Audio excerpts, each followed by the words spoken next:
اعوذ باللہ من الشیطان الرجیم، بسم اللہ الرحمن الرحیم۔ السلام علیکم ورحمۃ اللہ وبرکاتہ۔ آج ہم ایک ایسے تاریخی واقعے پر بات کریں گے جس پر صدیوں سے گفتگو ہوتی رہی ہے اور جسے مختلف مکاتب فکر مختلف انداز میں بیان کرتے ہیں۔ رسول اللہ صلی اللہ علیہ وسلم کے وصال کے بعد خلافت کے مسئلے پر اختلاف پیدا ہوا۔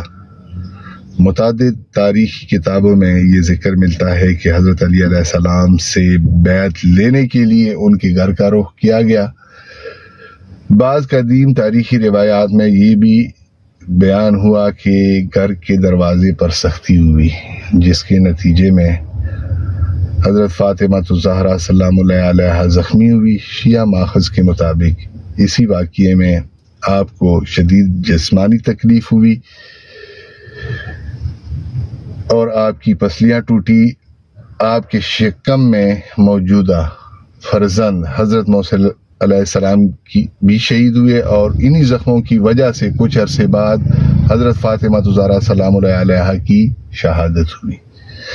دوسری جانب اہل سنت کے بہت سے علماء ان تفصیلات کو قبول نہیں کرتے، اگرچہ یہ بات تسلیم کی جاتی ہے کہ حضرت فاطمہ الزہرا رسول اللہ کے بعد زیادہ عرصے زندہ نہ رہیں اور ان کا انتقال چند ماہ بعد ہوا۔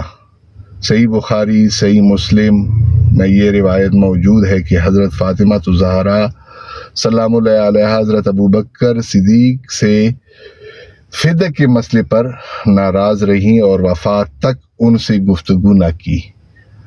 ایک اور تاریخی حقیقت یہ ہے کہ حضرت فاطمہ الزہرا سلام اللہ علیہا نے وصیت کی کہ انہیں رات کے اندھیرے میں دفن کیا جائے اور ان کی قبر کو مخفی رکھا جائے۔ آج بھی جنت البقیع میں ان کی قبر کا مقام یقینی طور پر معلوم نہیں۔ یہ تمام حقائق اسلام کا حصہ ہیں۔